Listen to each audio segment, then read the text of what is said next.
अभी और आ रहे हैं स्टूडेंट? ये आ गए सभी? चलो ठीक है। तो देखो, नॉर्थ सेट का पेपर आपके नजदीक आ गया, ज्यादा दूर है नहीं। और अपना मेन टारगेट क्या है? North set.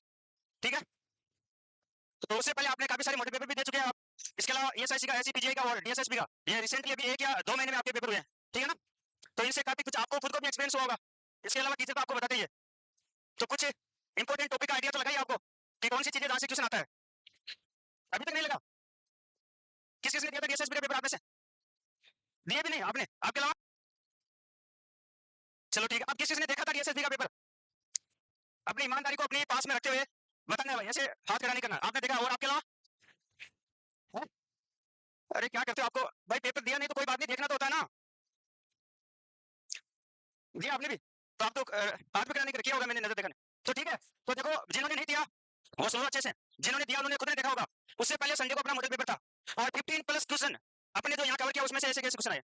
कितनी बढ़िया बात है। ठीक है, और इसमें मेरे लिए कोई सरप्राइज या अचंभा वाली बात नहीं है, क्योंकि मेरा तो ये एक्सपीरियंस है, इसलिए मेरे को पता है क्वेश्चन तो आएंगे तो वहां से।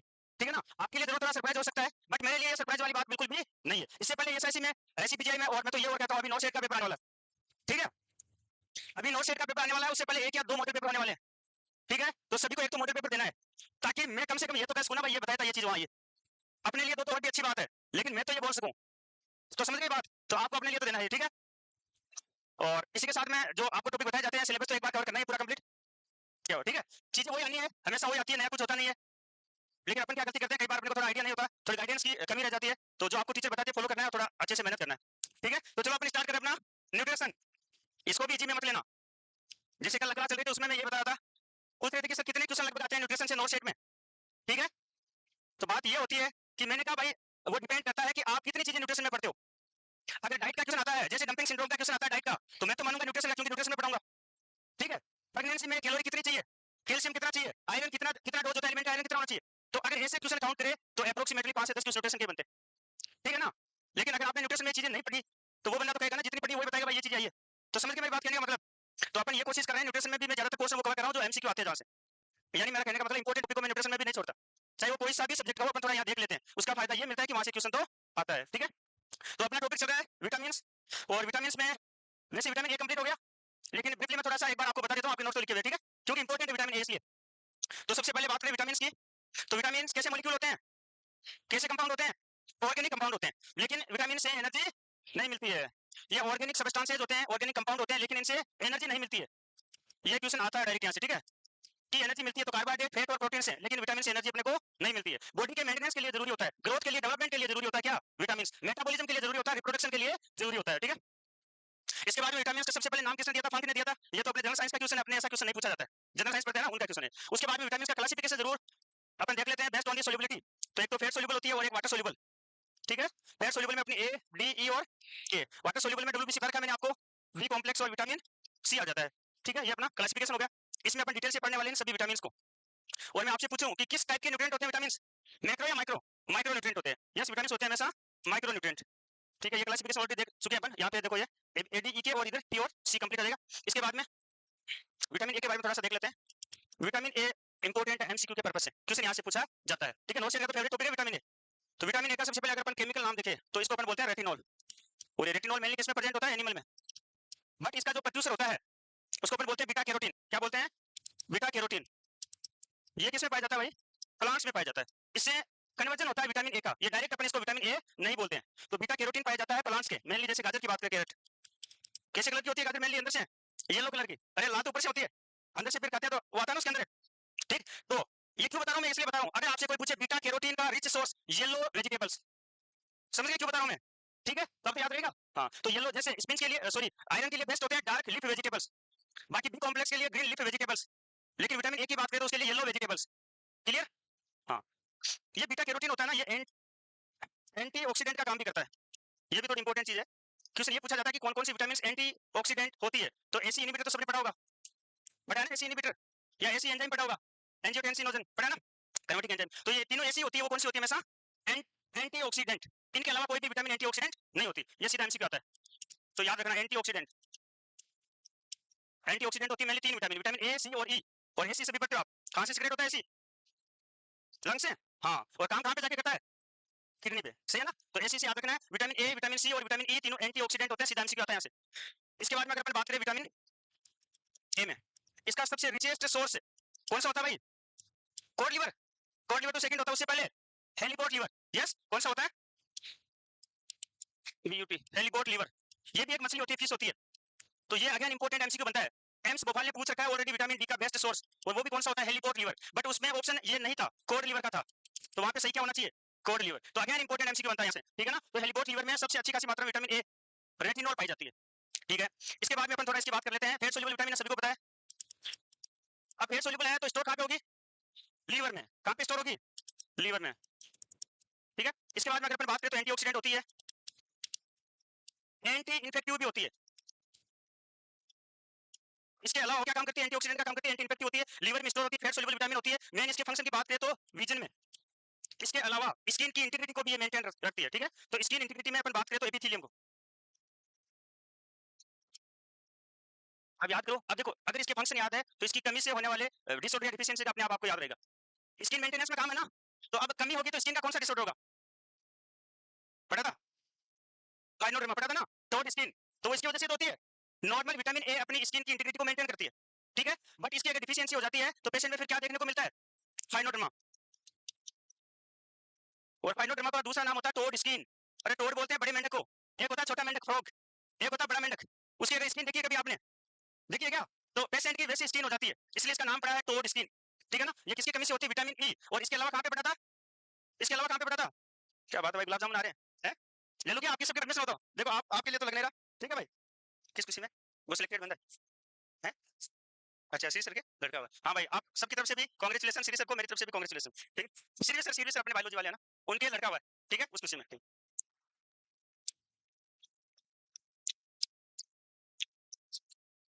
टिश्यू पेपर नहीं है क्या? कोई पेपर है क्या खराब आपके पास?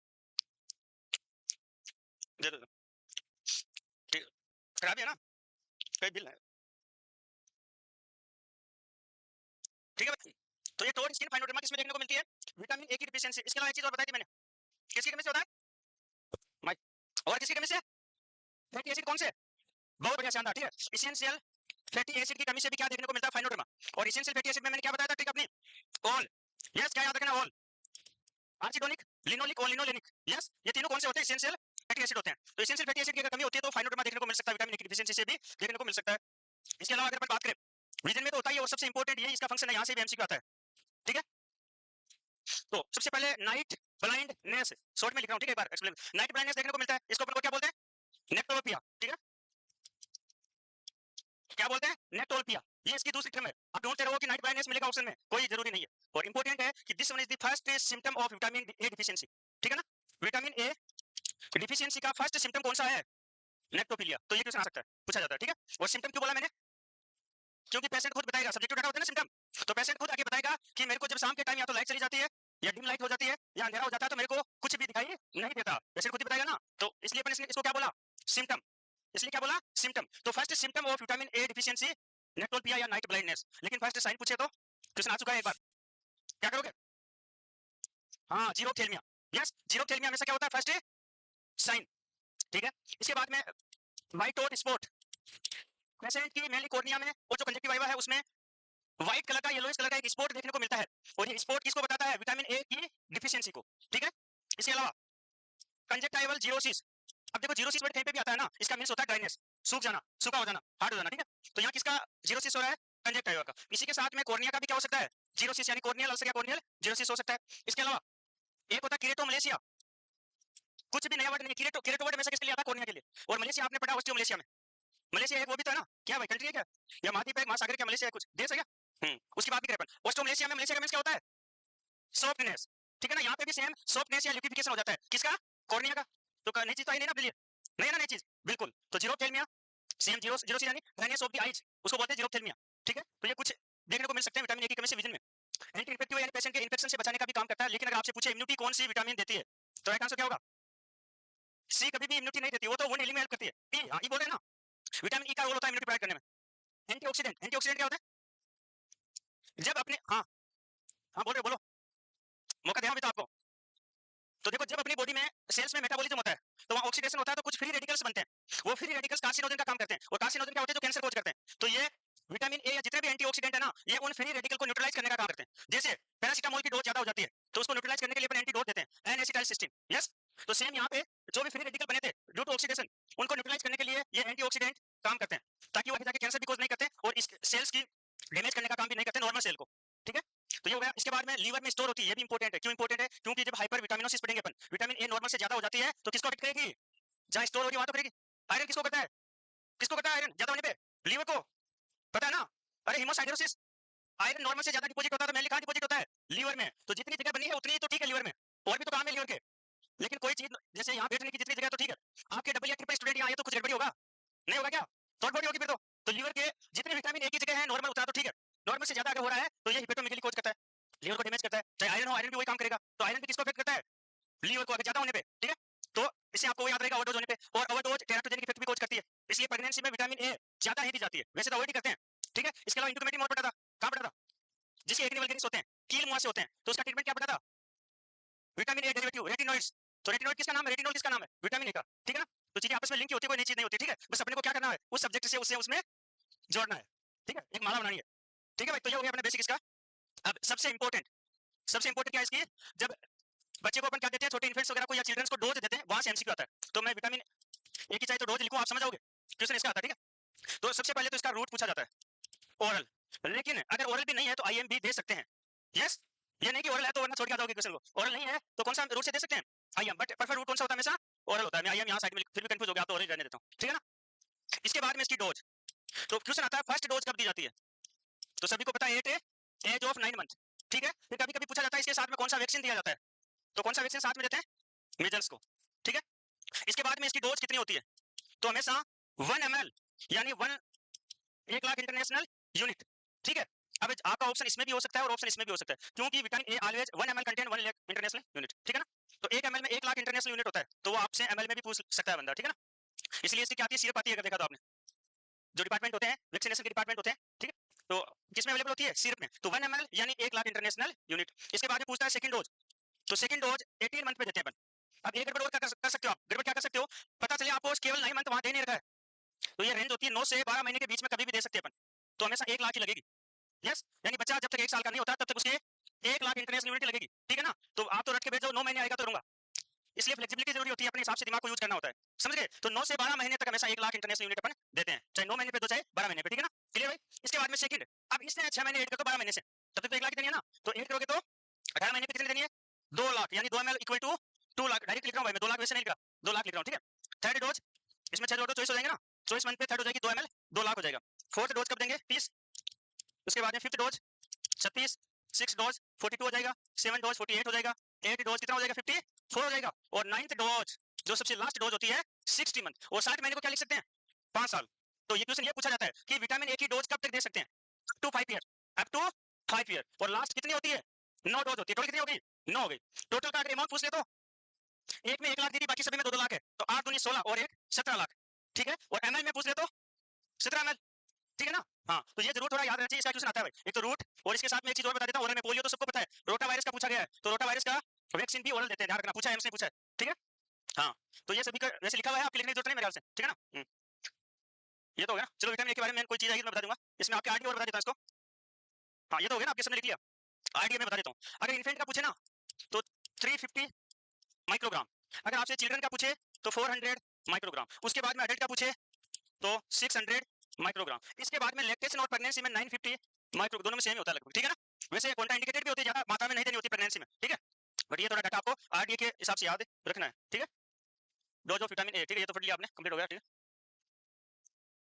विजन, ये रोडोप्सिन बनाती है, यानी ऑप्सिन एक प्रोटीन होती है, और ये रेटिनॉल के साथ में मिलकर रोडोप्सिन एक प्रोटीन बनाती है जो विजन में हेल्प करती है, और ये किस पे एक्ट करती है? रोड सेल पे।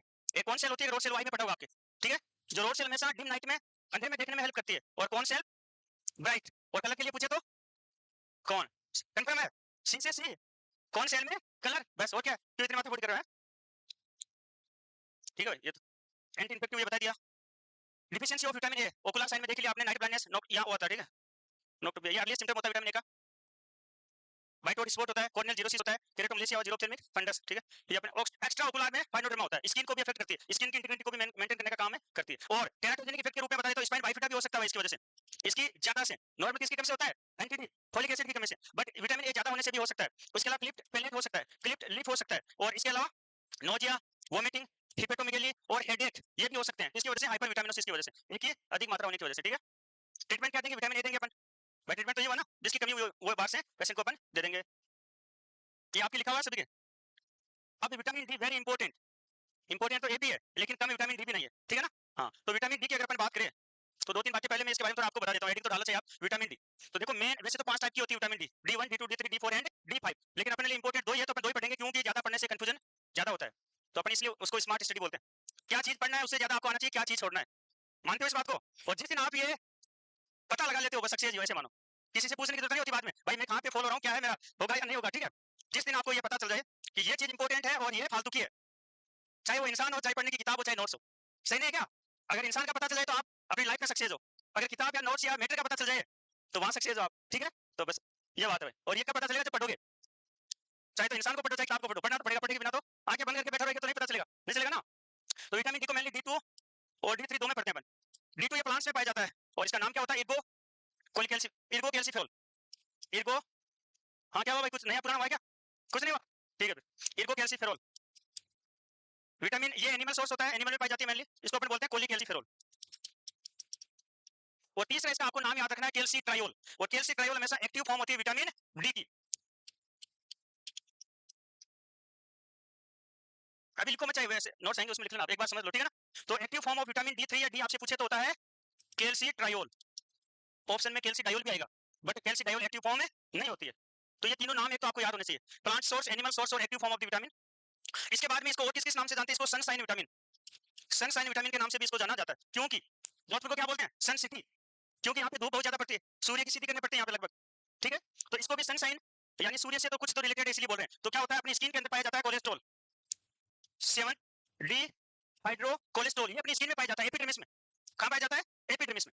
अब इसके ऊपर क्या आती है? सूर्य की किरणें आती है, ultra blue, ultra violet rays की जगह ब्लू, ठीक है। अल्ट्रा वोलेट ब्लू रेज क्या होती है? अपनी स्किन के कांटेक्ट में आती है, जो ये रेज स्किन के कांटेक्ट में आती है तो इस कोलेस्ट्रॉल को ये कन्वर्ट कर देती है विटामिन D3 में, विटामिन D3 यानी क्या बोल सकता हूं मैं यहाँ पे?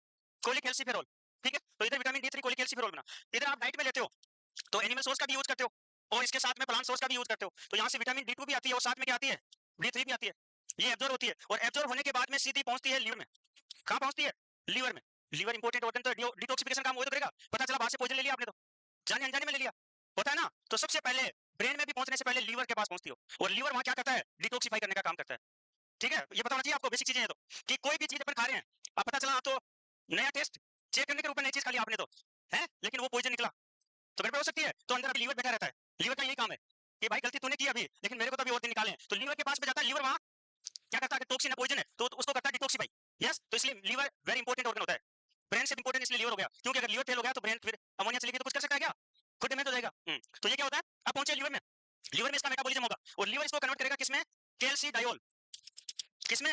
डायोल में हुआ, विट्रायोल नहीं हुआ, कैल्सी डायोल। कैल्सी डायोल पहुंचता है किडनी में, लीवर से किडनी में। फिर भी फालतू की चीजें तो किडनी उनको क्या करती है? फिल्टर। ब्लड का फिल्ट्रेशन कहाँ पे होता है? लंग्स में, किडनी में। किसने चुका है? ऑप्शन दोनों होते हैं, है? देखो ऐसे क्वेश्चन आते फिर भी सोचना पड़ता है, और ये तो एग्जाम नहीं, एग्जाम में ऐसा क्वेश्चन आ जाए तो है हालत हो जाती खराब, फिर तो होती है ना। तो इतना क्या सोचना है? ब्लड का फिल्ट्रेशन पूछा हूं मैं गैसेस का फिल्ट्रेशन नहीं पूछा मैंने। बट किडनी का अगर ऑप्शन नहीं है तो लंग्स में का क्या होता है? पता नहीं इस बात का? यस, हाँ। तो अब किडनी में क्या होता है? कैल्सी डायोल कन्वर्ट होती है कैल्सी ट्रायोल में, और ये अब क्या हो गई? Active vitamin D. अब ये अपना काम करना शुरू कर देगी। अब इसके काम क्या होते हैं वो भी देखने। हाँ, इसके अलावा ये हार्मोन विटामिन होती है, ये सीधा क्वेश्चन पूछा, एक एज हार्मोन, कौन सी विटामिन एज हार्मोन करती है? विटामिन डी, हार्मोन की तरफ ये काम है करती है। अब इसके फंक्शन देख लो, तो मेन इसका फंक्शन है वो तो आपको सभी को आना चाहिए, कैल्शियम का एब्जॉर्प्शन करवाती है, ये इसका मेन फंक्शन होता है विटामिन डी का, ठीक है। बिना विटामिन डी के चाहे आप बाहर से कितना भी कैल्शियम लो, उसका क्या नहीं हो पाएगा? एब्जॉर्प्शन, एब्जॉर्प्शन नहीं हो पाएगा। और कैल्शियम का मेन रिच सोर्स होते हैं मिल्क प्रोडक्ट, डेयरी प्रोडक्ट, ठीक है ना। तो चाहे कितने डेयरी प्रोडक्ट खाओ आप, जब तक विटामिन डी नहीं है वो काम नहीं आने वाले, ठीक है। तो सबसे इंपॉर्टेंट एमसीक्यू आपको याद रखना है। इसके बाद में जैसे एक चीज और बताऊं मैं आपको, विटामिन बी आप बाहर से खूब ले रहे हो, B12 है, लेकिन जब तक बॉडी में क्या नहीं है? इंट्रिंसिक फैक्टर, तब तक ये कोई काम की नहीं है, कोई भी 1% भी काम नहीं। सेम होता है कैल्शियम के साथ में। इसलिए अगर आपने कभी कभी देखा है जिस पेशेंट के कैल्शियम की टेबलेट चलती है, देखा होगा नहीं देखा, सेल की टेबलेट आती है, तो उसको बोलते हैं कि टेबलेट तो डेली लेंगे, बट 7 दिन से एक सचेत देते हैं साथ में। वो सचेत पे क्या क्या होता है, कोलिकैल्सिफेरॉल या कैल्शिट्रायोल जो भी है, विटामिन डी3। तो वो क्यों देते हैं, इसीलिए देते हैं। वो विटामिन डी3 जब तक नहीं होगी तब तक कैल्शियम काम में नहीं आएगा, ठीक है। तो इसका मेन फंक्शन होता है ये। इसके बाद में अब अगर विटामिन डी की कमी हुई तो कैल्शियम की कमी, ठीक है। कैल्शियम की कमी, तो कैल्शियम की कमी से कौन कौन से डिजीज हो सकते हैं वो इसकी कमी से देखने को मिलते हैं। इंपॉर्टेंट चीज वो एक और आती है, एक तो इंटेस्टाइन में एब्जॉर्ब करवाता है, इसके अलावा किडनी से रिटेंशन भी करवाता है, किडनी से रिटेंशन करवाता है। क्वेश्चन ये भी पूछा गया कि विटामिन डी हेल्प करती है ओनली इंटेस्टाइन में एब्जॉर्ब कराने में, इंटेस्टाइन के साथ में किडनी से रिटेंशन करवाने में भी हेल्प करती है। और क्वेश्चन थोड़ा और घूम जाता है, क्या केवल कैल्शियम के ही एब्जॉर्ब में हेल्प करती है, फॉस्फेट को भी करवाती है। तो कैल्शियम और फॉस्फोरस दोनों को, ये भी ध्यान रखना, ठीक है ना। दोनों आ जाए तो बेस्ट आंसर होगा, बाकी कैल्शियम तो है।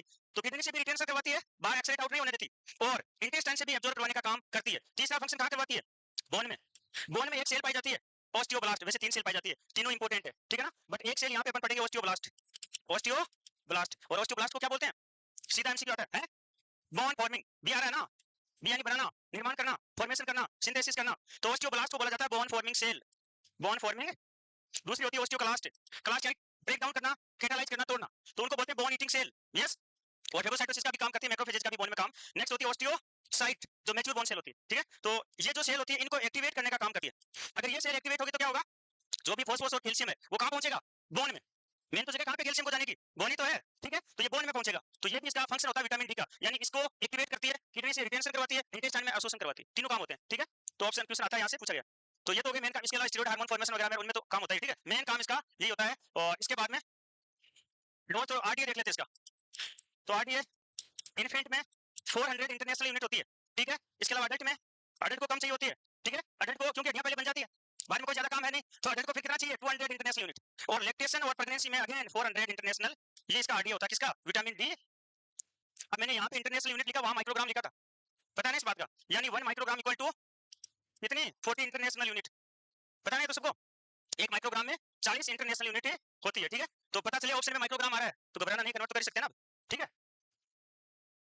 हाँ, तो ये देखो, प्लांट्स में कैल्शियम होता है, डी3 मेनली एनिमल यानी फिश में होती है, एग में होती है, लिवर में सबसे बेस्ट होती है, वही विटामिन ए वाला ही। कौन सा बताया था, हॉलीबट, यस, हेलीबट, हॉलीबट जो भी बोलो, ठीक है। हेलीबट जो फिश होता है उसमें वो अगर नहीं है, ये दो क्वेश्चन दो में पूछा, जीएमसी चंडीगढ़ में आया, उससे पहले हमसे भोपाल में आया था, ठीक है। कोड ऑप्शन था उसमें। कोलेस्ट्रॉल 70 हाइड्रोक्सी कोलेस्ट्रॉल जो स्किन में पाया जाता है, आपने ये लिख लो एक बार आप। विटामिन, इसको सनशाइन विटामिन बोलते हैं, हार्मोनल विटामिन, एक्टिव हार्मोन करते हैं। स्टेरॉइड फैट सोल्यूबल विटामिन का भी है, फैट सोल्यूबल है, स्टेरॉइड का फॉर्मेशन करने का काम करती है, और स्टेरॉइड की तरह काम भी करती है, ठीक है। ये लिख लो आप, ठीक है। इसमें एक दो चीजें भाई मेंशन कर लेना, इसमें लिखे नहीं, ये तो देखो एक्टिव फॉर्म हो रही है, ये एमसीक्यू पूछा गया इसलिए लिख लो, ठीक है। और बनने की प्रोसेस तो आगे बता दूंगा मैं इमेज के थ्रू। अच्छा, रजनी पूछ रही है सर एमसीक्यू के लिए। हाँ रजनी, अरे इसमें हंसने वाली क्या है, मेरे को तो देखो यही तो गलती करते हैं अपन, ये सेम मिस्टेक कहाँ होती है, क्वेश्चन पढ़ना जब शुरू करते हैं, जब क्वेश्चन आपके सामने आता है, ठीक है, तो आप कि क्या पूछने जा रहा है क्वेश्चन में, वो समझने से पहले अपने इमोशन खो देते हो, तो एग्जामिनर का काम बन जाता है, वो जो पूछना चाहता है वो समझ नहीं पाते हो। तो वो क्या पूछना चाह रही है, क्या वो तो आपने सुना नहीं उससे पहले, इसलिए इमोशनली स्टेबल होना जरूरी है। इसलिए तो गवर्नमेंट एग्जाम क्वालिफाई बंदा करता है, उसमें पेशेंस की कोई कमी नहीं होती, समझ पा रहे हो इस बात को। तो वहां नॉलेज तो परखा जाता है, साथ में पेशेंस भी, कि आप क्वेश्चन को कैसे समझ पा रहे हो। कहीं वहां कुछ तो नहीं होगा, जी देख के खुश हो गए, गलत कर दिया आपने, तो वो पूछ रहे हैं बेस्ट एमसीक्यू की बुक कौन सी है, तो आपके लिए जेएनसी की बुकलेट है, उसमें देखो प्रीवियस ईयर के एमसीक्यू भी है, टॉपिक वाइज एमसीक्यू भी है, ठीक है। हाँ, तो आप भी सुन लो, रजनी भी सुन रही है, ठीक है भाई। हाँ, तो जेएनसी की जो बुकलेट है उसमें रजनी आपको एमसीक्यू है, टॉपिक वाइज भी मिलेंगे, और इसके अलावा आपके प्रीवियस ईयर के पेपर तो है, ठीक है। हाँ भाई, ये लिख लिया आपने, एक्टिव फॉर्म वाला लिख लेना, वो पूछा गया, ठीक है, कैल्शियम ट्रायोल। और इसके बाद में, हाँ भाई, थोड़ी स्पीड बढ़ाओ यार थोड़ी, हाँ बोलो क्या पूछना चाह रहे हो। तो सभी को पता चला विटामिन डी का मेन फंक्शन कैल्शियम का अवशोषण करवाना, और कहाँ पे होता है कैल्शियम का अवशोषण, देखो कुछ भी नहीं पता तो स्मॉल इंटेस्टाइन तो है ही, हाँ, तो उसके अंदर फिर ड्यूडेनम या इलियम, ड्यूडेनम, ठीक है ना, और आयरन का भी, हाँ, ये कुछ आइडिया भी लगा सकते हो आप, ठीक है। हाँ, तो ये लिख लिया। इसके बाद में साइकिल बता देता हूँ मैं आपको, देखो अपनी स्किन में ये पाया जाता है 7 डी हाइड्रोक्सी कोलेस्ट्रॉल, यानी अपन इसको लिख सकते हैं 7DHC शॉर्ट में। उधर से डाइट पेपर लेते हैं डी2 और विटामिन डी3, ठीक है। और ये है जो सूर्य की किरणें यहाँ पे आती है, इसको किस में कन्वर्ट कर देती है, डी3 में। तो ये भी डी3 है और वो भी क्या है, डी3 और डी2, ये सभी कहाँ पहुंचते हैं, लीवर में, ठीक है। लीवर में पहुंचते हैं, लीवर इनका क्या करता है, फिर मेटाबॉलिज्म करता है, वो क्या बना देता है, कैल्सिडायोल, ये रहा, क्या बनाता है, कैल्सिडायोल। अब कैल्सिडायोल बना, अब ये ब्लड पहुंचेगा किडनी में, और जब किडनी में ये ब्लड पहुंचेगा तो किडनी इसको कन्वर्ट कर देगी कैल्सिट्रायोल में, और कैल्सिट्रायोल को बोला जाता है 125 OH oxy hydroxylase 2 vitamin D, ये कैल्शियम ट्रायोल का दूसरा नाम है, जिसको देखो यहाँ लिखा है active form of the vitamin D in body. तो इसको जरूर थोड़ा आप क्या करना, अंडरलाइन या जो भी अपना इंपॉर्टेंट मार्क है वो यहाँ इंडिकेट कर लेना, क्योंकि एमसीक्यू पूछा गया है कि विटामिन डी की एक्टिव फॉर्म को अपन क्या बोलते हैं। ऑप्शन में कैल्शियम डायोल भी आता है, कैल्शियम ट्रायोल भी आता है, बाकी कोलिकैल्सिफेरॉल भी आ जाएगा। ठीक है, समझ गए ना, ये लिखने वाली बात नहीं है, थोड़ा समझो बस वही है। ठीक है ना, इसका क्या लिखो, बट लीवर लीवर है तो इंपॉर्टेंट है। हाँ, सबसे ज्यादा टोटल कार्डिक आउटपुट का सबसे ज्यादा किसको सप्लाई होता है? लीवर को। कितना है? मेरा क्वेश्चन तो समझ गया, मैं क्या बोल रहा हूँ? टोटल कार्डिक आउटपुट का सबसे ज्यादा blood supply according to weight किसको होता है? अभी भी लीवर यार आंसर, फिर तो है काम खराब। क्वेश्चन अलग अलग है, दो क्वेश्चन है, एक नहीं है। मैक्सिमम कार्डिक आउटपुट सप्लाई पूछे तो आपको लीवर करना है।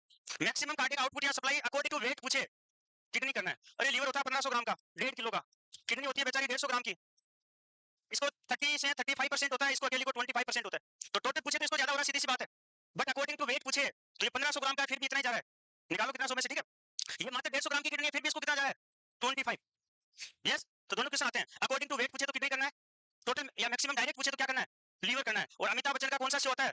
कौन बनेगा करोड़पति? केबीसी लाइव केबीसी शो आता है, या बता देता हूँ, क्योंकि इन दोनों का याद रहेगा। गड़बड़ करोगे हार्ट और ब्रेन में, हार्ट और ब्रेन में किसको कितना होता है, वहां जरूर गड़बड़ होगी। तो अमिताभ बच्चन का एक लाइव केबीसी शो आता है, कौन बनेगा करोड़पति, आता है ना? आता है, बिल्कुल। तो एल यानी लीवर को 35, 25, 15 और 5। सी यानी कार्डिक है, किसी को और कुछ मत समझ लेना। ठीक है ना? ठीक है, तो ये ऑर्डर आपको याद रखना बहुत जरूरी है, क्योंकि उसको पता है, ये तो याद है आपको। आप गड़बड़ यहाँ करोगे कि किसको 5 हो रहा था, किसको 15 हो रहा था, ब्रेन को या हार्ट को। तो इसलिए ये ऑर्डर बनाना पड़ता है। ठीक है, तो केबीसी या लाइव केबीसी। ठीक है, ठीक है, ये लिख लिया, वो तो सेम ही प्रोसेस है। तो ठीक है, अब इसके लिख लो सोर्स भाई। सनलाइट। अब एक पूछा जाता है नेचुरल सोर्स, पूछे तो सनलाइट भी कर सकते हो आप। अगर पूछे ना विटामिन डी का नेचुरल सोर्स, तो आप कर सकते हो सनलाइट। ठीक है, तो मैं देखो ये लिखा मेन नेचुरल सोर्स पूछे तो क्या कहोगे? अब आप बोलोगे प्लांट भी तो नेचुरल है, बात सही है आपकी, लेकिन उसमें भी मेन क्या करके आना है? सनलाइट करके आना है। ये लिख लो भाई,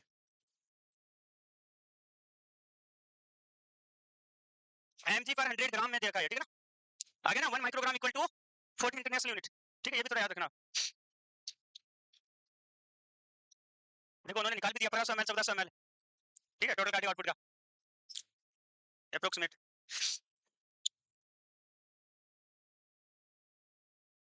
ये दे रखा है 100 ग्राम में कितना mg प्रेजेंट होता है। ठीक है ना,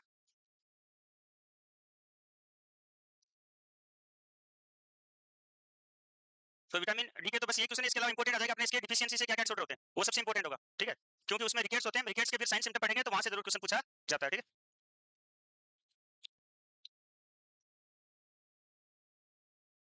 और विटामिन तो इंपॉर्टेंट आप सभी जानते हो इसके बारे में, तो क्योंकि भाई कोई भी कंपटीटिव एग्जाम होता है जिसमें जनरल साइंस आती है, उसमें विटामिन का क्वेश्चन तो आता है ना, है। और अपने तो न्यूट्रिशन में अगर कोई टॉपिक है तो विटामिन तो सबसे इंपॉर्टेंट है, जहां से क्वेश्चन आपसे पूछा जाता है। लिख लिया होगा आपने? अब मेरा एक क्वेश्चन है, तब तक लिखो। चलो आप तो बता दोगे आप, क्योंकि आपके सामने है ना, फिर भी आपको एक्स्ट्रा तो बता देता हूँ कि अगर कोई पेशेंट है जो मेजरमेंट का केस है, इमरजेंसी में आया है, ठीक है, उसके बाद में आपसे पूछा गया कि इस पेशेंट में कौन सी विटामिन की डिफिशियंसी या कमी होने का चांस सबसे ज्यादा है, डी का। पता नहीं इस बात का, क्योंकि अभी अपन पढ़ रहे हैं ना किससे बनती है, स्किन से। तो उसकी स्किन तो क्या हो गई, बर्न हो गई। अगर स्किन बर्न हो गई तो क्या नहीं रहा उसमें, 7 डीएनसी नहीं रहा। और जब तक 7 डीएनसी नहीं रहता तो क्या नहीं बनेगा, विटामिन डी नहीं बनेगा। तो उस पेशेंट में किसकी कमी हो जाती है, फिर पूछ लिया जाता है। अलग अलग पता चलती है, पता चलती है, यानी या तो लेडीज घर से बाहर नहीं निकलती, और बाहर निकलती है तो पता लगा कि बाहर निकलती है, बुरका बुरका प्रथा चलती है ना, तो इनमें भी किसकी कमी होती है। हाँ, ठीक है, दिखने में तो बिल्कुल एकदम, बट उनकी हड्डियां फिर ऐसे ही होती है, क्योंकि किसकी कमी है, विटामिन डी की। तो अगर इनडायरेक्टली पूछे तो ज्यादा सोचना नहीं है, कारण है ना भाई, भाई सन के में जो एक्सपोज नहीं होता तो उस बंदे में किसकी कमी हो सकती है। तो चाहे पर्दा पर्दा पूछे, चाहे बुरका कथा पूछे, चाहे घर से बाहर चार दीवारी भी बोल सकते हैं ना, घर से बाहर ही नहीं निकलने दे रहे, तो उन महिलाओं में किसकी कमी हो सकती है। आप सोचोगे यार अजीब अजीब गरीब क्वेश्चन आया है, ये तो कभी पढ़ा ही नहीं था। लेकिन पढ़ने वाली बात थोड़ी है, सोचने वाली बात है। देखो पढ़ने में सोचने में भी बड़ा अंतर होता है। ठीक है, तो सोचना भी साथ साथ स्टार्ट करो, पढ़ी हुई चीज को इंप्लीमेंट कैसे करना है, समझ पा रहे हो। तो क्वेश्चन तो कैसे भी आ सकता है, वहां अपने दिमाग के घोड़े थोड़े दौड़ाने होते हैं। ठीक है, नेक्स्ट, ये तो लिख लिया आपने। आगे की बात करें तो 2 माइक्रोग्राम, ये सॉरी इंटरनेशनल यूनिट है, तो इन्फेंट अडल्ट का 200 ये मत लिखना आप। ठीक है ना, 200 इंटरनेशनल यूनिट अडल्ट में देते हैं अपन, प्रेगनेंसी में 400, लैक्टेशन में भी 400, और इन्फेंट में भी कितना देते हैं 400, और मेनोपॉज में देंगे या नहीं देंगे, मेनोपॉज में देंगे, देंगे या नहीं देंगे, बिल्कुल देंगे। और आयरन, आयरन हाँ देंगे, कौन बोल रहा है देंगे ना, आयरन भी मेनोपॉज में देना होता है। अरे सोचो तो सही, मेनोपॉज के बाद में तो आयरन की जरूरत ही नहीं पड़ेगी वैसे भी, मेंस्ट्रुएशन से तो लॉस होता है, तभी तो आयरन देना पड़ा आपको फीमेल्स में, वरना तो मेल को भी देना पड़ता, फिर देना पड़ता ना। हाँ, तो कोई तो कारण है जो एक चीज की कमी उसमें हो रही उसमें नहीं हो रही, तो वो कमी है मेंस्ट्रुएशन। तो ये क्वेश्चन सीधा पूछा गया है कि जो एनीमिया होता है मेनली वो किसकी वजह से होता है, due to menstruation blood loss. उसकी पूर्ति या खाना पूर्ति करने के लिए आप आयरन देते हो फीमेल्स को, एडल्ट्स एंड गर्ल्स को जो भी है। बट मेनोपॉज के बाद में तो प्रॉब्लम ही गायब हो गई ना, तो उसके बाद में आयरन नहीं देना होता है। अगर देना है तो मेल और फीमेल को बराबर मात्रा में देना होता है, फिर कोई फर्क नहीं है। ठीक है, इसके अलावा इन्फेंट की बात करें तो बिल्कुल 400 इंटरनेशनल यूनिट। विटामिन डी जरूर देना पड़ेगा भाई, क्योंकि मेनोपॉज यानी किसकी कमी हुई है? एस्ट्रोजन की कमी हुई है। ये कंसेप्ट आना चाहिए भाई आपको। मेनोपॉज होते किसकी कमी हो गई? एस्ट्रोजन की। और एस्ट्रोजन की कमी हो गई यानी बॉडी में कैल्शियम की बॉन्ड्स में क्या हो गई? कमी। और बॉन्ड्स में अगर कैल्शियम की क्या हो गई? कमी, यानी बॉन्ड्स कैसी हो जाएगी? खोखली हो जाएगी, पोरस हो जाएगी, जिसको ऑस्टियोपोरोसिस बोल देते हो। ऑस्टियो, तो आफ्टर मेनोपॉज फीमेल्स में प्रॉब्लम देखने को मिलती है, ऑस्टियोपोरोसिस। ये तो पढ़ते हो। इसलिए जब ताई जी या दादी जी बाथरूम में नहाती है तो फिसल आती है, सबसे पहले फ्रैक्चर क्या होता है? फीमर। उतना जल्दी दादाजी का ताऊ जी का नहीं होता। ये कारण क्या है? This one. तो सीधा ये एमसीक्यू आता है, ये एमसीक्यू आता है। ठीक है, ये आफ्टर मेनोपॉज किसकी रिस्क होती है? ऑस्टियोपोरोसिस की। मोस्ट कॉमन फ्रैक्चर कौन सी बोन का होता है? फीमर का। जबकि सबसे मेंडिबल के बाद में तो स्ट्रॉन्ग बोन यही है, सबसे ज्यादा वेट बियरिंग बोन यही है ना? फिर भी उसका फ्रैक्चर पहले हो रहा है, यानी ऑस्टियोपोरोसिस हुआ, एस्ट्रोजन की कमी हुई, उससे पहले मामला ठीक था। दूसरी रिस्क, मेनोपॉज से पहले हार्ट अटैक किसमें ज्यादा आता है? मेल्स में। बट आफ्टर मेनोपॉज किसमें हार्ट अटैक ज्यादा आता है? ये बस राज यही है। राज क्या है? ठीक है, तो आफ्टर मेनोपॉज फीमेल्स को हार्ट अटैक ज्यादा आते हैं due to the decrease level of the oestrogen, but उससे पहले male are more prone than to female. तो ठीक है, इसलिए अपन मेनोपॉज में क्या दे रहे हैं? विटामिन डी दे रहे हैं, समझ गए? तो इसलिए इसमें भी देना जरूरी है। तो ये लिख लो, इनफेंट का लिखे भी आप। ठीक है, 400। तो ये आगे हो गया रिकमेंडेड डेली अलाउंसेस। डेली इतना लेना होता है भाई, ठीक है? हाँ, लिखिए ना सभी ने, देखो लिखा भी यहाँ पे, ठीक है? एमआई का भी लिखा हुआ है, ऑस्टियोपोरोसिस भी देखने को मिलता है, ठीक है? Function very important. लिखो लिखो यार, लिखो जल्दी लिखो, लिखो फिर। हाँ, आपकी क्या राय है? आप भी बता दो। ऑस्टियोपोरोसिस बहुत बढ़िया।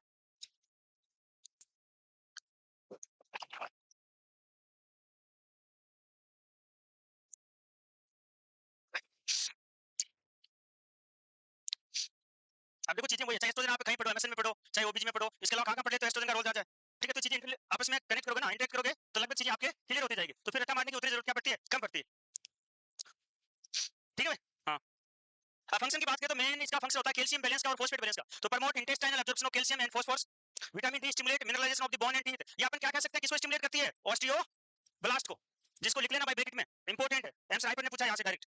ऑस्टियोब्लास्ट बोन फॉर्मिंग सेल, ठीक है? तो इसको स्टिमुलेट करती है। इसके बाद में नेक्स्ट फंक्शन है डिफिशियंसी। चलो ये लिख लो फंक्शन पहले, और डिफिशियंसी वेरी इंपॉर्टेंट है, रिकेट्स का क्वेश्चन आता है सबसे ज्यादा, ठीक है?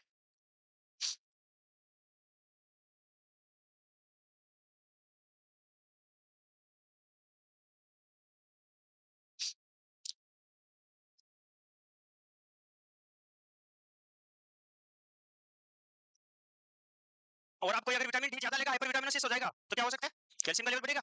तो कैल्शियम का लेवल अगर बढ़ेगा तो क्या क्या हो सकता है? हाँ, स्टोन। कौन सा stone most commonly? Kidney stone, क्योंकि किडनी का जो स्टोन होता है मोस्ट कॉमन कैल्शियम ऑक्सलेट का बना होता है। इसके अलावा क्या हो सकता है? पोलियूरिया हो सकता है, वही, क्योंकि calcium act as a osmotic diuretic. पढ़ते हो ना, कैल्शियम किसकी तरह काम करता है? ऑस्मोटिक डाययूरेटिक की तरह काम करता है। दूध पी के देख लेना थोड़े दिन, ठीक है भाई? चाय पीने से तो उसका तो कारण है, ठीक है? बाकी कैल्शियम लोगे तो उससे भी क्या होता है? यूरिन आउटपुट ज्यादा होता है, बिकॉज कैल्शियम है। तो कैल्शियम किसका काम करता है? ऑस्मोटिक डाययूरेटिक का काम करता है, और डाययूरेटिक से तो पोलियूरिया तो हो गई, ठीक है? तो ये दो चीजें याद रखनी, एक तो किडनी स्टोन होता है और एक पोलियूरिया होता है due to the excessive vitamin D intake की वजह से। इसके अलावा एक चीज वो तो पता होगा आपको, वेट गेन पेशेंट में कम होगा ज्यादा होगा? कैल्शियम ज्यादा होगा, ठीक है? तो उसमें भी सेम दोनों प्रॉब्लम देखने को मिल सकती है, ठीक है? हाँ, तो लिखो। अब इसकी डिफिशियंसी देख लेते हैं। अडल्ट में ऑस्टियोमलेशिया होता है और चिल्ड्रंस में रिकेट्स होता है। इसलिए विटामिन डी का एक दूसरा नाम और होता है anti rickets factor. Anti rickets factor rickets को रोकने का काम करता है, इसलिए क्या लगा दिया? एंटी। एंटी रिकेट्स फैक्टर भी इसको बोलते हैं। तो रिकेट्स बच्चों में होता है, ऑस्टियोमलेशिया अडल्ट में होता है, और इसी का दूसरा नाम होता है अडल्ट रिकेट, अडल्ट रिकेट्स, ठीक है? ऑस्टियोमलेशिया दो शब्दों से मिलकर बना, ऑस्टियो यानी बोन, मलेशिया का मीन अभी बताया था आपने खुद ने, सॉफ्ट। तो बोन्स क्या हो जाती है? सॉफ्ट हो जाती है। ऑस्टियोपोरोसिस में क्या होता है?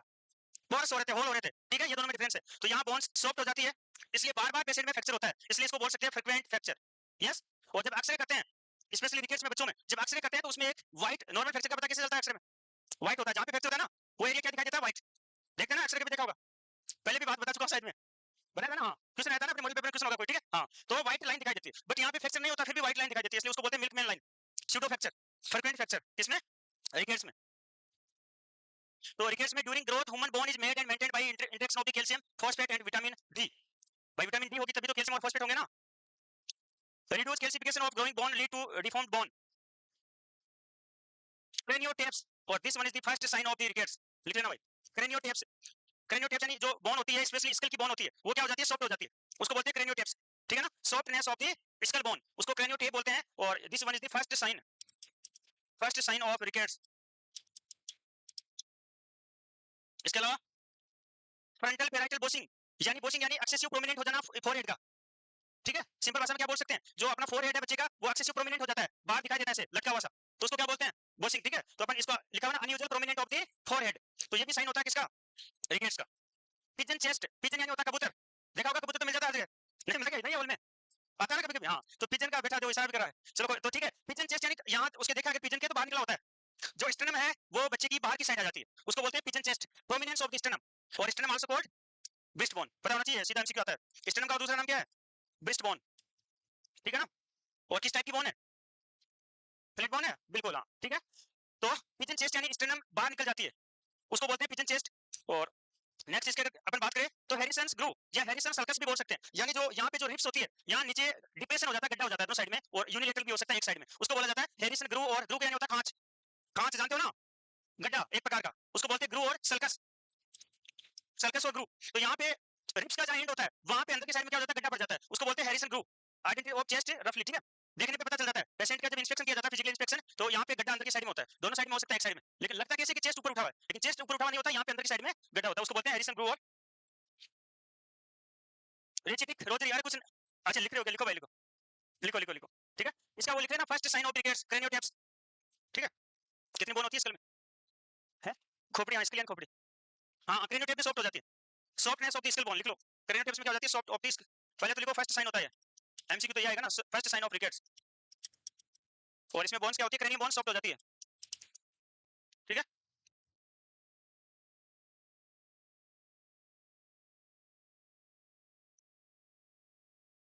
लिख लिया। इसके बाद में इमेज भी दिखा देंगे आपको, ठीक है, इनकी सभी की लगभग सभी साइन सिम्टम जो है वो एक इमेज के थ्रू भी आपको दिखा देंगे, ठीक है, जैसे बोल लेग हो जाते हैं, ठीक है, और क्या क्या हो जाता है, रिस्ट इलाज होती है, कैल्शियम की कमी होती है तो उस केस में, ठीक है, तो रिस्ट एक्सरे किया जाता है, ठीक है, तो ये जरूर इंपॉर्टेंट है भाई, किड्स के साइन और सिम्टम वेरी वेरी इंपॉर्टेंट है, इंपॉर्टेंट नहीं बहुत इंपॉर्टेंट है, एमसीक्यू रिकेट से पूछा जाता है, और बाकी सभी चीजें तो आपको आती है लगभग, यहीं आके आप फंसते हो, clinical manifestation of the rickets, तो इनका आपको पता होना चाहिए। पिजन चेस्ट वाला ऑलरेडी पूछा जा चुका है, चलिए आगे, ठीक है, रियाचिट रोजरी, इसमें क्या होता है, रियाचिट रोजरी यानी मोतियों की माला, इसको हिंदी में क्या बोल सकते हैं अपन, मोतियों की माला, जो रिप्स होती है जैसे दोनों साइड में ऐसे, ठीक है ना, ऐसे होती है ना रिप्स, तो यहाँ इस टाइप के जो एंडिंग पोर्शन होता है रिप्स का, वहां पे इस टाइप के क्या बन जाते हैं, मोती बन जाते हैं, ठीक है, तो ये देखने में लगती है जैसे मोतियों की माला, जैसे बंदे ने माला पहन रखी है, रिप्स में इस टाइप के निशान बन जाते हैं, उसको बोलते हैं रियाचिटिक रोजरी, इमेज भी दिखाएंगे आपको, ठीक है, रिस्ट इलाजमेंट हो जाता है, इसलिए रिस्ट एक्सरे किया जाता है, रिस्ट क्या हो जाती है, इलाज हो जाती है रिकेट्स में, स्कोलियोसिस हो जाता है, यानी स्पाइनल स्पाइन कोड का S shape curvature, lateral lateral curvature, ठीक है ना, क्या बोल सकते हैं स्कोलियोसिस में, एस शेप हो जाता है या lateral curvature, lateral lateral curvature, तीन होते हैं ना ये, काइपोसिस स्कोलियोसिस लॉर्डोसिस, तीनों ही इंपॉर्टेंट आपको आना चाहिए, ऑलरेडी पहले भी साइड में बता चुका, कहीं पे भी बताया ना, कहीं पे मेरे को याद आ रहा, आपको बताया, तो स्कोलियोसिस को याद रखने का तरीका जरूर मैं बता देता हूँ, स्कोलियोसिस किससे स्टार्ट हो रहा है, यानी इसमें स्पाइनल कोड ऐसे बन जाता है, बंदा जैसे ऐसे घूम के वापस ऊपर से इधर घूमता है, ऐसे ऐसे होता है ना, अरे ऐसे ऐसे तो है, जैसे बंदा ऊपर से इधर है, बीच में से इधर हुआ, वापस नीचे से इधर घूम गया, तो क्या बन गया, एस, इसलिए स्कोलियोसिस में एस शेप कर्वेचर या बोल सकते हैं लेटरल कर्वेचर, आगे पीछे थोड़ी घूम रहा है, लेफ्ट साइड में तो घूम रहा है, तो साइड में घूमने को लेटरल बोलते हैं, ठीक है, तो लेटरल कर्वेचर बोलते हैं जब बंदा ऐसे इस साइड में से घूमता है, और घूमता कैसे, ऐसे बन जाता है बॉडी का, याद कैसे रखोगे, स्कोलियोसिस किससे स्टार्ट हो रहा है, ऐसे, तो स्कोलियोसिस में एस शेप कर्वेचर, और एस यानी लेटरल हो गया, ठीक है, हालांकि यहाँ ये देखने को मिलता है, बाकी दोनों भी बता देता हूँ मैं आपको, इंपॉर्टेंट है, एग्जाम में आ सकते हैं, एक होता है लॉर्डोसिस, जो मेनली किसमें देखने को मिलता है, प्रेगनेंसी में, ठीक है, इसमें मेनली अगर बात करें लंबर रीजन में होता है मेन, तो एल से लंबर रीजन अफेक्टेड होता है, अब लंबर तो यही होता है सबको पता है, तो आगे पेट आ जाता है ना ऐसे, ठीक है, और पीछे गड्ढा हो जाता है, वो कौन सा होता है, जैसे बढ़िया जो दुकान पे बैठते हैं ना बुढ़ापे में, ऐसा हाल हो जाता है उनको, बढ़िया इन द सेंस कोई भी दुकानदार शॉपकीपर, यस हाँ, तो कौन सा कर्वेचर बनता है प्रेगनेंसी में, भाई ये तो आगे आ जाता है, पीछे थोड़ा गड्ढा लगता है यहाँ पे, तो एल से याद रख सकते हो आप, लंबर रीजन अफेक्टेड हो रहा है, लंबर में तो होता है तो ऐसे बनेगा, आगे तो झुकेगा नहीं लंबर से, ठीक है, तो एल से स्कोलियोसिस लेटरल कर्वेचर होता है, लॉर्डोसिस में एल यानी लंबर अफेक्टेड होता है, तो लंबर होगा तो क्या होगा, पीछे गड्ढा हो जाएगा, आगे उबार आ जाएगा, और लास्ट क्या बनता है, काइफोसिस, तो एक जैसे बफेलो हमको होता है ना, हमको हिंदी में बोलते हैं कुबड़, हंच बेक, इसको हंच बेक भी बोल सकते हैं, हंच बेक कुबड़, तो कुबड़ कैसे बनती है, देखा होगा ना, बाहर से निकल जाता है, थोड़ी सी रीजन अफेक्टेड होता है, काइपोसिस में कुबड़ बन जाती है, और कुबड़ सब जानते हैं, कुबड़ बनने का मतलब थोड़ी सी रीजन अफेक्टेड होता है, वो ऊपर उठ जाता है, आगे की तरफ पेशेंट झुक जाता है, तो तीनों आपकी क्लियर हो जाने चाहिए, एस एल और के, तीनों वर्ड अगर आपको पता है, ये तो ट्यूशन में देखा ही बंदा हो क्या दिखता है, अगर ये तीनों देखा तो अपन छोड़ के थोड़ी देंगे, नहीं आएंगे ना, उसने दे दिया आंसर, तो अपन तो मजे करेंगे, पेपर देने थोड़ी है भाई, आंसर तो देख के भेजा है ना, क्या दिखता है फिर, ठीक है,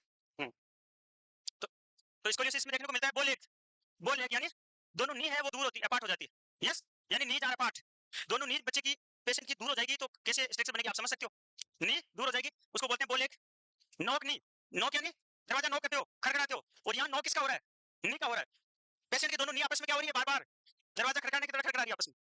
भाई जानबूझ के तो करे तो एक अलग बात है, बट वो तो अपने आप ही क्या हो रही है, नॉक हो रही है, दोनों नी आपस में आगे टकरा रही है, सिंपल भाषा में उसको बोलते हैं नॉक नी, जेन्युइन वेलकम। तो ये भी किसके क्लिनिकल मैनिफेस्टेशन होते हैं? स्कोलियोसिस आ गया वो ये, ठीक है। ये वो स्कोलियोसिस, इसमें sideways curvature of spine, sideway बोलो लेटरल बोलो एक ही बात है, एक बात हुई ना, साइडवे बोलो या लेटरल बोलो, ये दोनों एक ही वर्ड है भाई, ठीक है। ये मैंने अलग लिखा है देखो, उसमें तो स्कोलियोसिस ही होता है, ये तीनों टर्म अलग लिखे। हंचबैक बोलते हैं काइपोसिस को, और स्वाबेक की ऑलरेडी अगेन टर्म से क्वेश्चन आ चुका है, स्वाबेक आर्चबैक लोरोसिस को बोला जाता है, तो ये टर्म भी याद रखना स्वाबेक, ये लिख लो, तीनों इंपॉर्टेंट है इसलिए, ठीक है, तीनों टर्म इंपॉर्टेंट है। इसके बाद में आपको डायग्राम दिखा देते हैं रिकेट्स के पेशेंट का।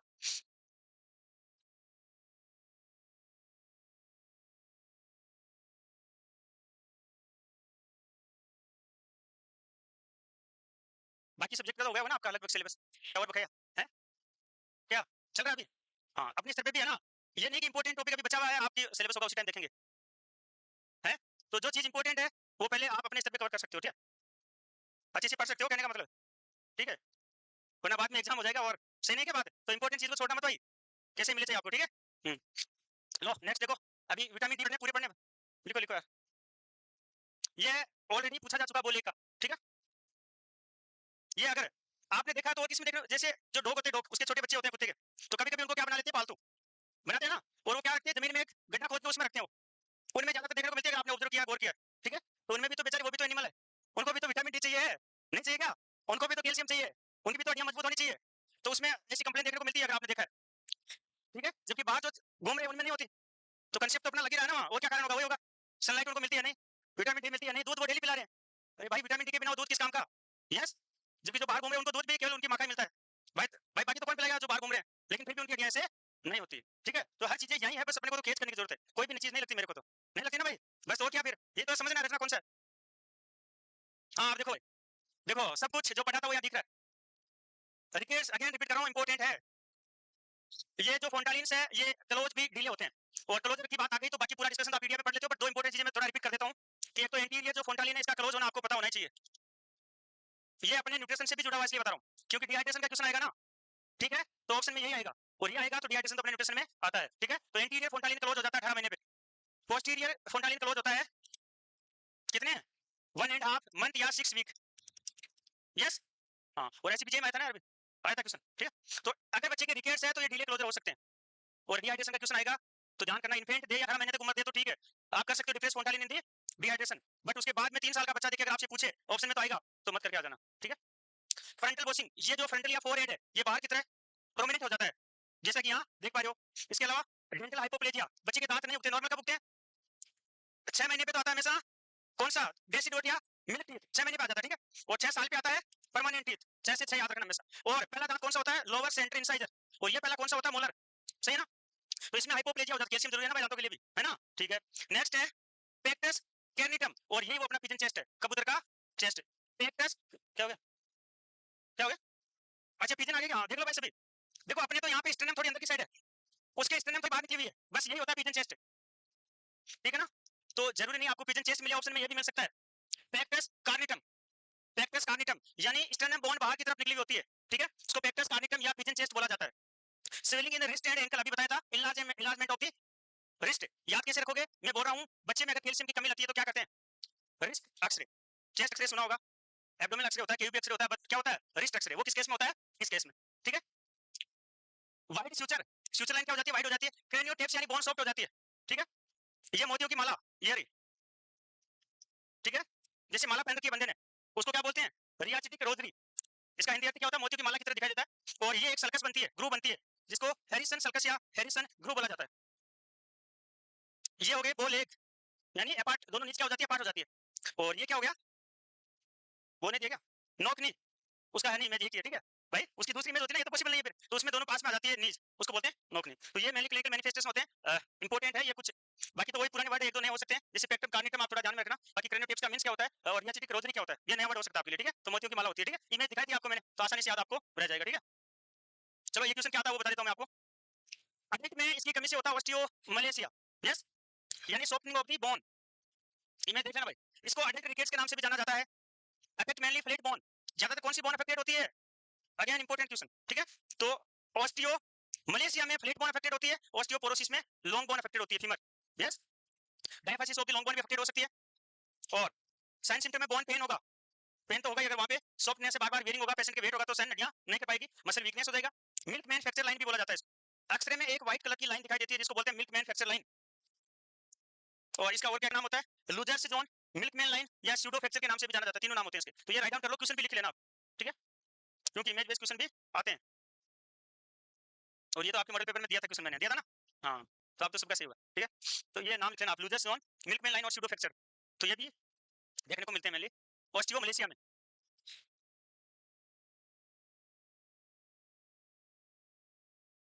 ऑस्टियोमाइलाइटिस क्या होता है, इन्फ्लेमेशन ऑफ द ऑस्टियोपेट्रोसिस, बताया तो था ना, नहीं बताया, हाँ, ये एक इनहेरिटेड डिजीज है जिसमें जो ऑस्टियोक्लास्ट सेल होती है वो बनना कम हो जाती है, जिसकी वजह से बताया था ना, पुरानी बोन, इसको मार्बल बोलते हैं, मार्बल या स्टोन बोन, जो पुरानी सेल्स होती है वहां से कैल्शियम वहां से हटना चाहिए, वो कैल्शियम नहीं हटता, वहां पे डिपॉजिट होता जाता है, तो वो सेल्स क्या होती है वहां पे, हार्ड हो जाती है, जिसको मार्बल बोन या स्टोन बोन बोलते हैं, बताया था ना। वो इसमें होता है, किसमें, ऑस्टियोपेट्रोसिस में देखने को मेनली मिलता है, क्योंकि ऑस्टियोक्लास्ट का तो काम है पुरानी बोन को वहां से हटाना, तभी नई बोन बनेगी वहां पे, तो ऑस्टियोक्लास्ट इसमें नहीं बनती। पढ़ाई में इंटरेस्ट बनाओ, या थोड़ा इंटरेस्ट बनाओगे ना तो वो चीज एक बार में याद हो जाएगी, और इंटरेस्ट नहीं बनाओगे तो उसको 10 बार पढ़ना पड़ेगा, और सिलेक्शन लेना है तो पढ़ना तो पड़ेगा, है। अरे एक तो कोई इंसान ऐसे ही मिलता है तो हाथ मिला के निकल लेते हो, एक जिस इंसान में आपका इंटरेस्ट है उससे मिलो तो पूरा 100% अटेंशन होता है, वहां हाथ मिलाते नहीं होता क्या, है। तो ये तो पढ़ाई की बात होता है, एक तो फॉर्मेट के रूप में पढ़ रहे हो भाई, इसको पढ़ लिया मैंने, और उसी में इंटरेस्ट लेके पूरे नोट सेट को माइंड में सेट करके पढ़ो कि वहां क्वेश्चन ऐसा आएगा, मेरे को आंसर देना है, फिर मेरा सिलेक्शन होगा, फिर डॉक्यूमेंट वेरिफिकेशन होगा एम्स में, फिर ज्वाइनिंग आएगी एक दिन, उसके बाद में जब 3 महीने हो गए तो 3 महीने की सैलरी एक साथ आएगी, और इतने पैसे आएंगे कि मेरे खाते में अभी तक इतने पैसे एक साथ नहीं आए थे, तो वही वो चलेगी।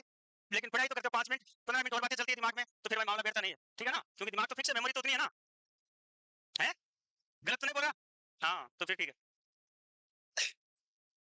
अच्छा, ताली बजा रहा है क्या,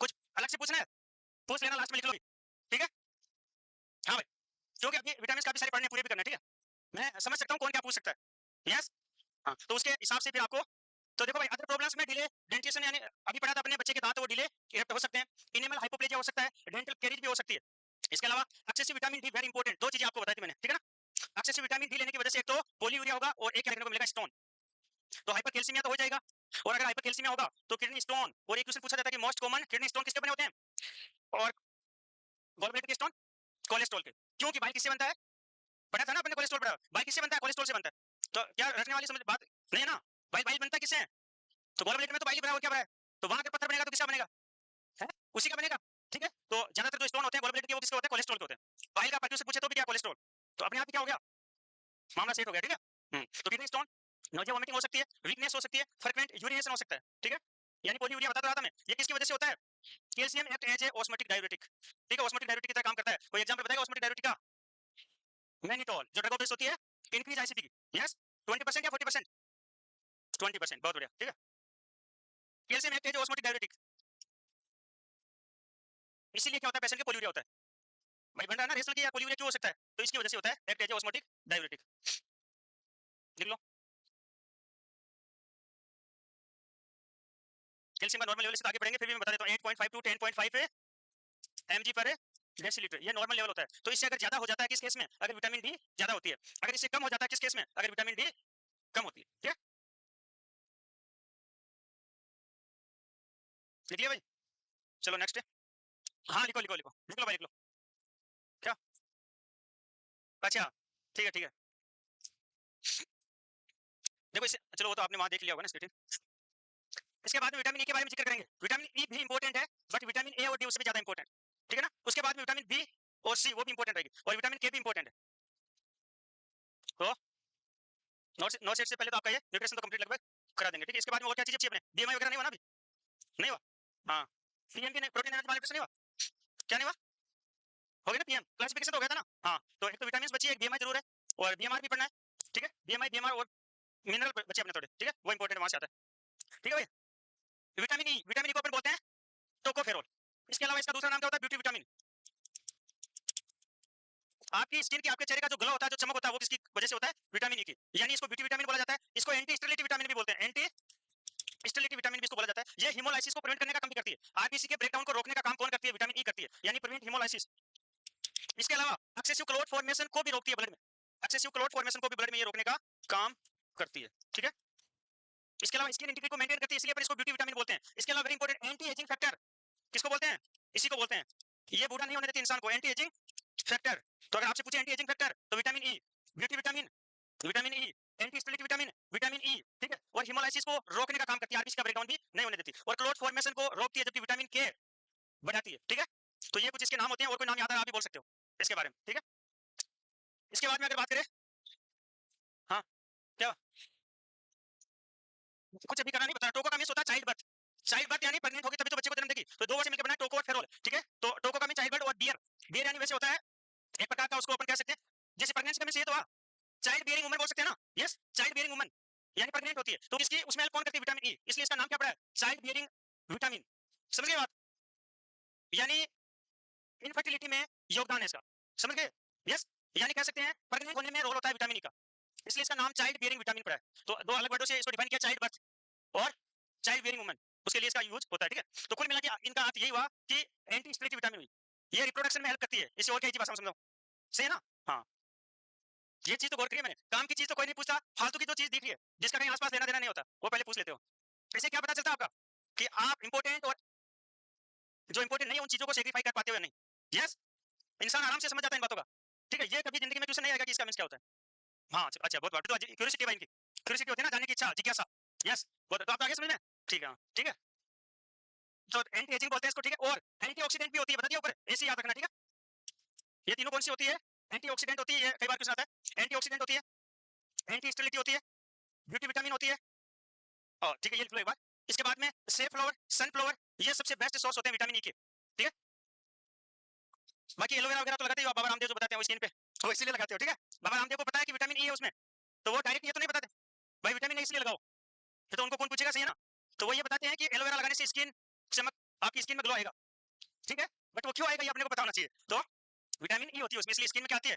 ग्लो आती है, चमक आती है, स्किन इंटीग्रिटी मेंटेन रहती है, ठीक है, ठीक है। हाँ ये कारण है, तो आपको तो पता होना चाहिए, आप भाई नर्सिंग मेडिकल फील्ड के बच्चे हो, तो आपको ये इसका कारण क्या, क्यों यूज करते हैं। ऐसे कोई बता रहा है नॉन मेडिकल फील्ड अपन यूज कर रहे हैं तो थोड़ा ठीक नहीं लगता, उस चीज के बारे में अपन को पता होना चाहिए, ठीक है ना। तो एंटी ऑक्सीडेंट ये सब सोर्स की बात करें तो मैंने बता दिया, वेजिटेबल ऑयल में मेनली पाई जाती है, जिसमें व्हीट जर्म ऑयल होता है, कॉटन सीड होता है, सनफ्लावर होता है, और सेफ्लोर होता है। और सेफ्लोर और सनफ्लावर में क्या था भाई, और फैटी एसिड पढ़े थे, पढ़े थे ना।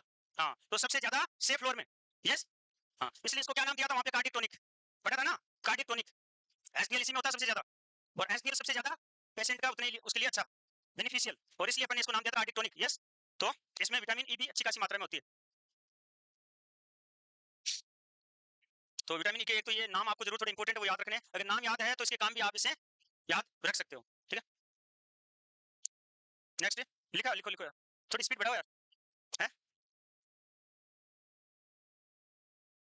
थोड़ी अपने कुछ वो एक शॉर्ट रखा करो जिसमें अपने वर्डों को आप उस हिसाब से लिखोगे, जल्दी लिख सको, और घर पे जाते देखो ना तो वहाँ समझ में भी आ जाए क्या लिखा था मैंने क्लास में।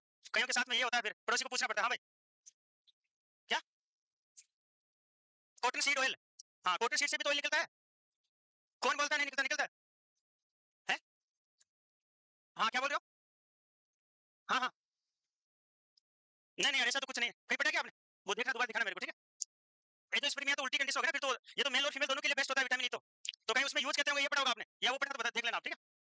बाकी विटामिन ई ज्यादा है यानी वो तो समझ गए, काम अच्छा बना रहा है, ठीक है। अगर फिर भी देखा आपने पढ़ा तो एक बार लिख के लेकर जाना। हाँ भाई आगे देखो, आरडीए देख लो, आरडीए होता है 15 mg या 22 इंटरनेशनल यूनिट, एडल्ट में होता है, मेनली एडल्ट का लिख लो, इसका जरूरत किसको पड़ेगी भाई, एडल्ट को पड़ेगी, मेन विटामिन ई की जरूरत किसको पड़ेगी, एडल्ट को, ठीक है, जिनको बच्चे पैदा करने, बच्चों में तो ज्यादा जरूरत नहीं, इसलिए फिर हंस रहे हो, देखो यही तो है, इसमें हंसने वाली कोई बात ही नहीं है, विटामिन ई का मेन रोल है किसमें, रिप्रोडक्शन एज में, इसलिए आरडीए क्यों लिखा है, क्यों लिखा अपन ने, इसलिए लिखा है ना, यही तो फर्क होता है। तो यहाँ इस लेवल का सोचना समझो भी, सीखो भी, ठीक है। तो केवल एडल्ट का क्यों लिखा अपन ने, क्योंकि रिप्रोडक्टिव एज के लिए विटामिन ए सबसे ज्यादा जरूरी है, ठीक है। बच्चे बुढ़ापे में थोड़ी करेंगे यार फिर, तो इसलिए इसलिए अपन ने अलग से नहीं लिखा, नहीं बच्चों के लिए लिखा, इन्फेंट्स के लिए कोई ज्यादा इसका रोल नहीं है, मेनली किसके लिए, एडल्ट के लिए। फंक्शन देख लो, पोटेंट एंटीऑक्सीडेंट होता है, प्रिवेंट हिमोलाइसिस, बता दिया था मैंने, आरबीसी का ब्रेकडाउन होने से रोकता है, नॉर्मल रिप्रोडक्शन में ये हेल्प करती है, मेम्ब्रेन इंटीग्रिटी को भी मेंटेन, स्किन यहाँ लिख लो आप, मेम्ब्रेन इंटीग्रिटी और स्किन इंटीग्रिटी, स्किन इंटीग्रिटी और इंटीग्रिटी का मैं सभी जानते हो ना, कंटिन्यूटी, अभी जैसे अपनी स्किन है ये कंटिन्यू है, अगर इसमें बीच में अपन कह सकते हैं बीच में कुछ भी डिसकंटिन्यूटी ब्रेकडाउन हो गया तो फिर कंटिन्यूटी उसको नहीं बोल सकते, जैसे होता है अल्सर में, घाव में होता है, वुंड में होता है, तो इंटीग्रिटी का मींस होता है कंटिन्यूटी। वुंड की डेफिनेशन क्या पड़ी, ये तो पड़ी थी ना, व्हाट इज वुंड, तो breakdown in the skin integrity prevent muscular dystrophy हो जाती है, उन मैस्कुलर डिस्ट्रोफी को रोकने का काम करती है, डिफिशियंसी की वजह से स्टेरिलिटी कोज होती है। यस, विटामिन ई की डिफिशियंसी से क्या होता है भाई, स्टेरिलिटी कोज होती है। ठीक है, तो ये लिख लो मेनली। तो इसके फंक्शन हो गए और इसकी डिफिशियंसी हो गई, ज्यादा विटामिन ई का फिर कोई क्वेश्चन ज्यादा बनता है नहीं। ठीक है, सोर्स जरूर याद रखना, से फ्लोर, सनफ्लोर सबसे बेस्ट विटामिन ई के। और कार्डिक टोनिक को तो याद रखना एसेंशियल फैटी एसिड में, मेनली अपन पढ़ेंगे एसपीएल। लिख लिया? ठीक है, हाँ भाई, अरे लिखो लिखो, एक चीज और ऐड कर लो, प्रिवेंट फ्रॉम क्लॉट फॉर्मेशन, ये भी लिख लो, क्योंकि आगे वाली कौन सी पढ़ेंगे, विटामिन के, तो उसका जस्ट उल्टा काम होता है, क्लॉट फॉर्मेशन। ये नहीं कि ज्यादा ब्लड में क्लॉट फॉर्मेशन रोकती है, एक्सेसिव जो क्लॉट बनता है वेसल्स में उसको रोकने का काम करती है, तो प्रिवेंट फ्रॉम क्लॉट फॉर्मेशन। ठीक है ना, ये भी लिख लो। स्टेरिलिटी और इनफर्टिलिटी दो अलग अलग टर्म है, ऐसे अफसोस से कैसे देख रहे हो भाई, क्वेश्चन आता है। अरे दोनों अलग अलग है दोनों, ठीक है ना, पता होना चाहिए। हाँ, दोनों की डेफिनेशन आती है फिर, तो मैं तो पहले बता रहा हूँ, बाद में आ जाएगा क्वेश्चन, तो बाद में क्या फायदा। ठीक है, चलो ठीक है, जो भी है ये वर्ड है इसलिए मैं थोड़ा जिक्र कर रहा हूँ। ठीक है ना, विटामिन के वेरी इंपॉर्टेंट, ए डी उसके बाद में आता है के, इंपॉर्टेंट की अगर बात करें तो दो तीन बातें इसके बारे में मैं बता देता हूँ। अगर आपसे क्वेश्चन पूछा जाए कि कौन सी विटामिन का सिंथेसिस अपनी बॉडी में होता है, तो मेन तो कौन सी रहेगी आपकी, विटामिन के। इसके अलावा विटामिन, अरे डी का हो रहा था ना, हाँ तो फिर अगर ऑप्शन में दोनों है तो दोनों सही है भाई, दोनों है तो दोनों सही है, मतलब दोनों ऑप्शन में सही है, तो अगर दोनों नहीं है तो बेस्ट आंसर आपका विटामिन के रहेगा। ठीक है, क्योंकि विटामिन के का सिंथेसिस बॉडी में कहां पे होता है, कोलन में, लार्ज इंटेस्टाइन में। कोलन में क्या पाया जाता है, ई कोलाई पाया जाता है, एस्टेरिया कोलाई एक बैक्टीरिया पाया जाता है नॉर्मल फ्लोरा के रूप में, और ये बैक्टीरिया किसका फॉर्मेशन करता है, विटामिन के का सिंथेसिस करने का काम ये करता है। ठीक है, फिर ये विटामिन क्या करती है, ये विटामिन के लीवर में स्टोर होती है, क्योंकि कौन सी विटामिन है, फेट सोल्यूबल, तो स्टोर होगी बॉडी में, वाटर सोल्यूबल स्टोर नहीं होती है, बताया तो था इंट्रोडक्शन में पहले, वाटर सोल्यूबल स्टोर नहीं होती है, फेट सोल्यूबल बॉडी में स्टोर होती है। तो ये भी कहां स्टोर होगी, लीवर में, और जहां पे स्टोर होगी वहीं अपना काम करती है, तो ये काम क्या करती है, क्लोटिंग फैक्टर बनाती है। क्या बनाती है, क्लोटिंग फैक्टर। फिर अगेन एमसीक्यू यहां से राइज होता है कि क्लोटिंग फैक्टर कौन कौन से बनते हैं विटामिन के से, तो केन्या 279 पे 10, केन्या 279 पर 10, क्रिकेट का मैच, यस एक दो बार बोलोगे तो याद आ जाएगा। ठीक है, केन्या की टीम ने 279 कितने पे, 10 पे। ठीक है, तो क्लोटिंग फैक्टर नंबर 2, 7, 9 एंड 10 ये सभी विटामिन के डिपेंडेंट क्लोटिंग फैक्टर होते हैं, विटामिन के से बनने वाले क्लोटिंग फैक्टर होते हैं। ठीक है, तो यहाँ पे दो तीन टाइप के एमसीक्यू पूछे जाते हैं। अब अगर मैं आपसे पूछूं कि अपनी जीआई ट्रैक्ट कैसी होती है, स्टाइल या अनस्टाइल, अनस्टाइल, क्योंकि जीआई ट्रैक्ट में क्या है, ये क्या हो गया भाई, ठीक है ना, क्योंकि कोलाई बैक्टीरिया है तो स्टाइल तो हो नहीं सकती, बट जब बच्चे का जन्म होता है तो उसकी कोलन में ये है, इसलिए उसकी कोलन कैसी होती है, अगर ये नहीं है तो क्या, किसकी कमी होगी, इसकी कमी होगी, इसकी कमी होगी तो क्या हो सकता है, ब्लीडिंग हो सकती है, तो उसमें रिस्क होती है किसकी, ब्लीडिंग की। पता कैसे चलेगा, उसके गार्जियंस को कैसे समझाओगे, तो कि बच्चे के नाक से अगर खून आ जाए, मुंह से खून आ जाए, उल्टी में खून आ जाए, उसके दस्त के साथ में खून आ जाए, तो तुरंत हॉस्पिटल लेके आना। ठीक है, क्योंकि खून आ सकता है, नॉर्मल बात है, क्योंकि विटामिन के है ही नहीं उसमें, हो सकती है ना गड़बड़। अब आप बोलो कुछ नहीं होगा, अपने भी तो आता है नाक से खून, मुंह से खून, कुछ नहीं होता, थोड़ी देर में अपने आप अपने तो क्लोट बन जाता है, उसमें क्लोट नहीं बनेगा, क्योंकि क्या नहीं, विटामिन के क्लोटिंग फैक्ट्री नहीं है, तो पता नहीं वो किस हद तक खून आ जाए। ठीक है भाई, हाँ, तो फिर उसको हॉस्पिटल में डिलीवरी हुई है तो कोई दिक्कत नहीं है, बात वो क्या लगा देते हैं विटामिन के। फिर इसकी डोज का क्वेश्चन आ जाता है, ये तो क्लियर है ना इतना। फिर इसकी डोज का क्वेश्चन आता है, सबसे पहले रूट पूछते हैं, विटामिन के का रूट पूछते हैं, तो बेस्ट आपको करना इंट्रामस्कुलर, बट क्वेश्चन ऐसे भी पूछा गया है कि आपने इंट्रामस्कुलर लगाने की तैयारी की, उस टाइम उसके पेरेंट्स ने कहा कि मैं मेरे बच्चे के इंजेक्शन तो नहीं लगाने दूंगा, तो क्या उसको मना कर दोगे, नहीं लगाओगे, तो ओरल दे सकते हो आप। इस केस में क्या कर सकते हो, तो वही बात हो गई, कौन सी भी पहले पड़ी थी ना, विटामिन ए वाली। ठीक है, इसके बाद में इसकी डोज पूछी जाती है, तो इसकी डोज डिपेंड करती है कि अगर बच्चा ट्रम है, term in the sense delivery more than 70 sorry 37 week हुई है, 37 वीक हुई है, उसको अपन क्या बोल देंगे, ट्रम। तो अगर या तो ट्रम है और या उसका वेट मोर देन 1000 ग्राम है, तो उस केस में उसको अपन कितनी डोज देंगे, 1 mg, और 1 mg कितने में आती है, 1 ml में आती है। ठीक है, फिर दूसरा क्वेश्चन आता है कि बच्चा तो परिक्रम हुआ था, यानी आफ्टर सॉरी बिफोर 37 वीक हुआ था, या बोल देते हैं कि उसका वेट है वो कितना था, लेस देन 1000 ग्राम था, तो उस केस में डोज 0.2 पॉइंट कौन बोलो, हाँ 0 बोलो, ठीक है ना, ठीक है, या 0.5 ml की बात हुई ना, 2 पॉइंट मत कर देना, हाँ 0 बोला, मेरे को सुनाई दिया, कोई बात नहीं। ठीक है, ठीक है, अगेन कंफर्म कर रहा हूँ आपको, ठीक है ना, हाँ तो ये थोड़ा जरूर ध्यान में रखना। ठीक है, टर्म की अलग होती है, प्री टर्म की अलग होती है। ठीक है, तो ये यहाँ से क्वेश्चन आता है, रूट भी थोड़ा याद है रखना। ठीक है, अब विटामिन के की बात करें, वो तो लिखा होगा ना आपके, पढ़ ले, नहीं है, चलो लिखो, ढंग से लिखो आराम से, पहले तो रूट लिखो, हाँ लिख लिया क्या आपने, ठीक है, फिर तो अरे क्वेश्चन आएगा, हल्के में मत लेना, एक तो क्लोटिंग फैक्टर कौन कौन से बनते हैं वो तो आगे आ जाएंगे, डोज का भी क्वेश्चन आता है, अगर ट्रम है मोर देन 1000 ग्राम है वेट, और मोर देन तो किसमें बोलोगे भाई, क्या बोलोगे, एक्सट्रीमली लो बर्थ वेट बोलो या वेरी लो बर्थ, 1500 से कम, 1000 से ज्यादा, वेरी लो, एक्सट्रीमली तो लेस देन 1000 होता है। ठीक है, अब पता चला वहां पे उसने ये तो नहीं लिखा, और उसने क्या लिख दिया, एक्सट्रीमली लो बर्थ वेट पे भी, एक्सट्रीमली लो बर्थ वेट है, तो भी आपको क्या समझना है, कितनी दोगे इसको, ठीक है ना, कोई सा भी पूछ सकता है। ठीक है, तो फाइलोक्विनोल K1, मेनाक्विनोल K2, हाँ क्या लिखना, वो लिख लो, हाँ वो लिख लो, इंपॉर्टेंट है, तो सबसे पहले तो रूट लिखो, देखो सबसे पहले रूट में इंट्रामस्कुलर आपको करके आना है। ठीक है, उसके बाद में डोज, इफ या तो ट्रम है और या वेट, बट वेट लिखो बेस्ट रहेगा, ठीक है, बट वेट मोर देन 1000 ग्राम है, तो इस केस में डोज कितनी रहने वाली है, 1 mg, ठीक है।